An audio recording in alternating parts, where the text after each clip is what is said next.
And thank you for coming in, Reverend Dr. J.W. Morrison, theologist, Central Coast, New South Wales, Australia. Got a lot going on at the moment. Saying number 19, Proverbs 23, who has woe, who has sorrow?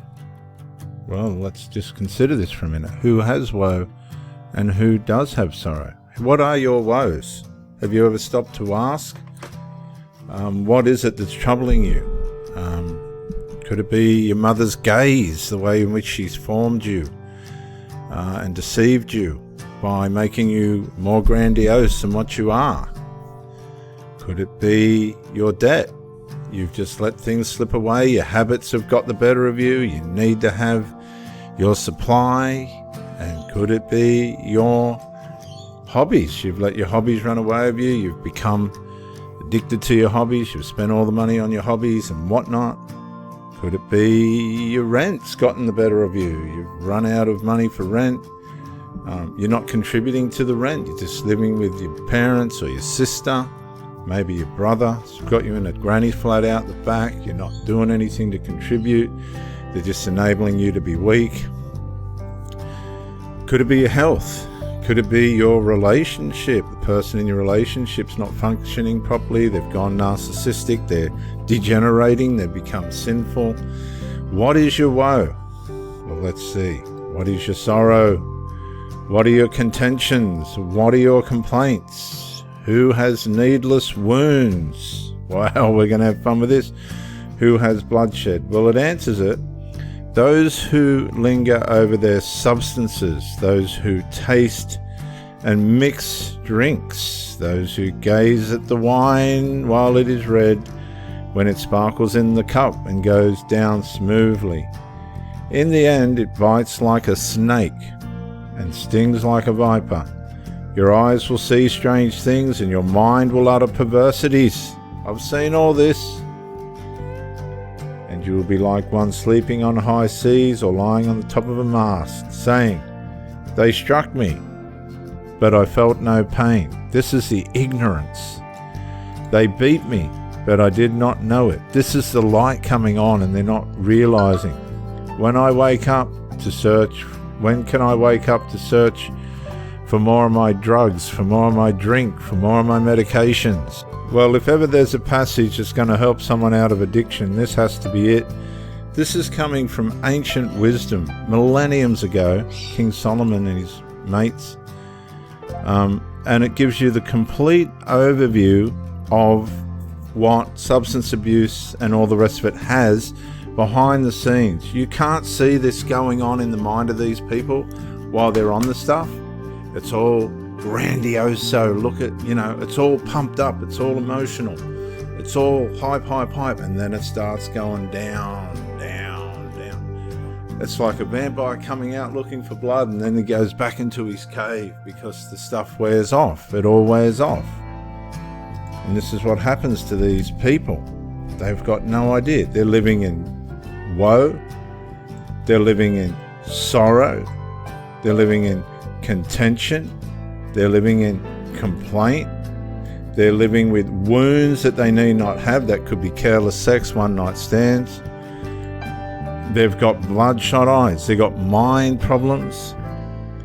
And they have addiction. That's what this is. The lingering around the substance until it's finished. They like to mix it. Got a couple of mates, one just got locked up, likes to use cocaine on the weekend. No. They mix it with their dope and their drinks and their medications. You can tell by their eyes. One of my girlfriends just recently used to come over and you could tell by her eyes if she was present or not. I don't know who she thought she was fooling, only herself. God love her. Don't gaze at the wine while it is red. They're infatuated with the mole bowl. They're infatuated with the bong. They go into a gaze, a stare. And this is what mothers can do to their children. They gaze into their eyes and they deceive them into thinking something that they're better. They're not what they are. They're exalting these people and deceiving them into having a grandiose view of themselves But the grandiose gap between the fantasy and the reality is so wide. These people are just passive. They're not accomplishing anything. And they just get this sparkle. The drugs and all this other stuff sparkles and the results smooth. It feels so smooth when it impacts the brain, the dopamine release. But you need more and more. It cuts down the natural reward system. And in the end, you know what? In the end, all it does is give you the same toxin as a venomous snake. The bite, the shock, the fear, the what's going to happen to me. With science today, we know exactly what drugs do, where they end up, how people end up. You can say it's medicinal and all this, but no. Some of it's medicinal, a lot of it's recreational, it's addiction, and it stings. The consequences of it. You begin to hallucinate, your mind, delusion. I've dealt with these people, they try and set you up.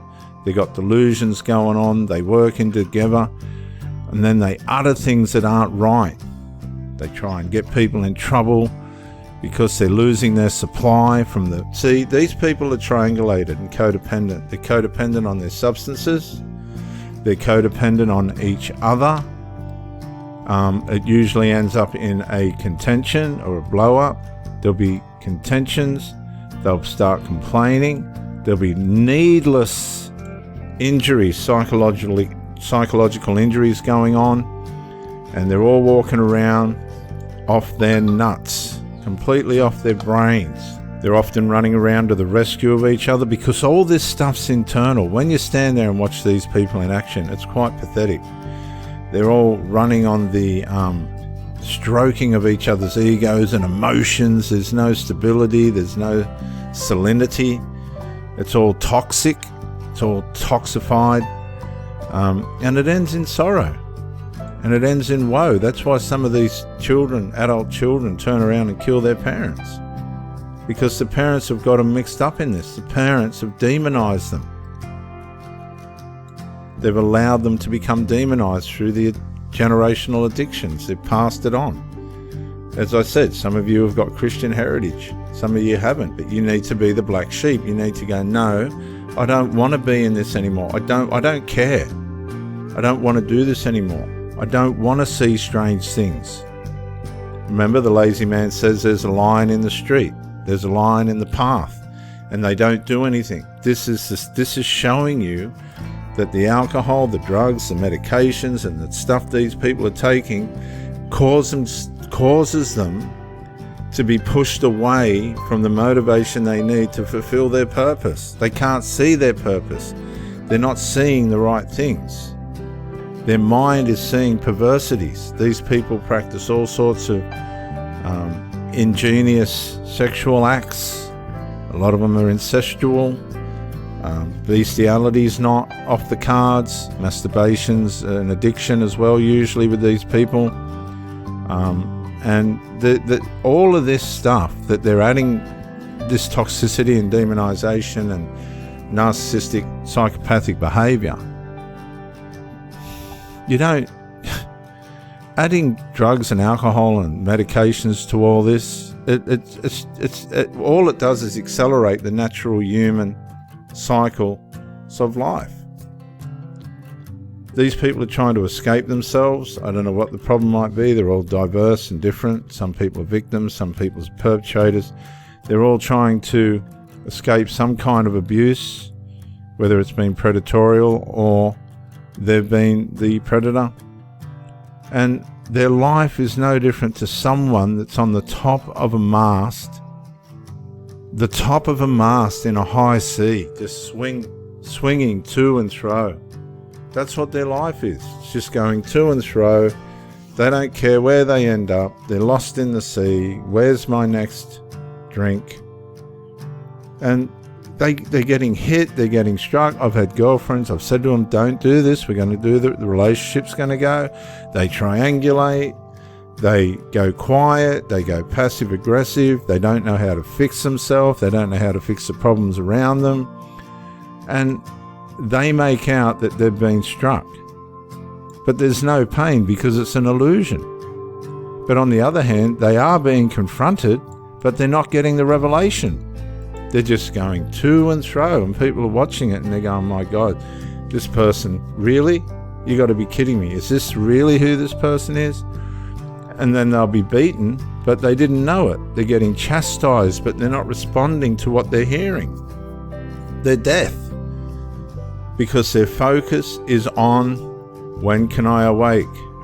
To search for more of the devil's lettuce, the drink, the medications, the recreational drugs, the sex. A lot of people love contention. They just love the toxicity of it all. They love contending with people. They love complaining. They get an emotional high out of it. They love the needless wounds. It gives them the victim mentality. They love the bloodshot eyes. Look at my eyes. People try and bewitch people by the expressions in their eyes. It's really, really sad. And they linger around. They're always hunting around for the next, can I have some of yours? Oh, here, you have some of mine. And they're rewarding each other with their own destruction. They mix it up. They share the bongs. They pick butts up out of the gutters and out of the ashtrays. They're real,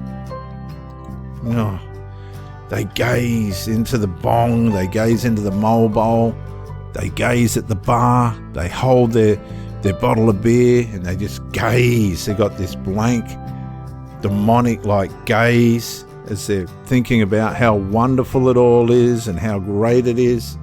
And all of a sudden, boom! Reality sets in. Reality has gone past them while they've been missing it. They've allowed their mind to stray, and their life ends up being like someone caught in the storm on a boat. They lose consciousness of revelation and responsibility. They drag their asses along the ground and expect everyone to chase after them. They're victims. They're usually enmeshed. They're dependent on their parents, or the parents the supplier of it all. And at the end of it, I've seen so many girlfriends do this. All at the end of it, what do? Hang on, I've lost my spot. They end up exactly where you know they're going to end up. They haven't listened. Guess where they end up? Bastard. Back at their default. Gone over time, quick. Back at their default. Back at the bottle. Back at the bong. Back at the tablet packet. Back to the masturbation. Back to the casual, dirty, rotten grubs that they have sex with. I'm Reverend Dr. J.W. Morrison, theologist, Central Coast, New South Wales, Australia. Thank you for joining me, and bye for now.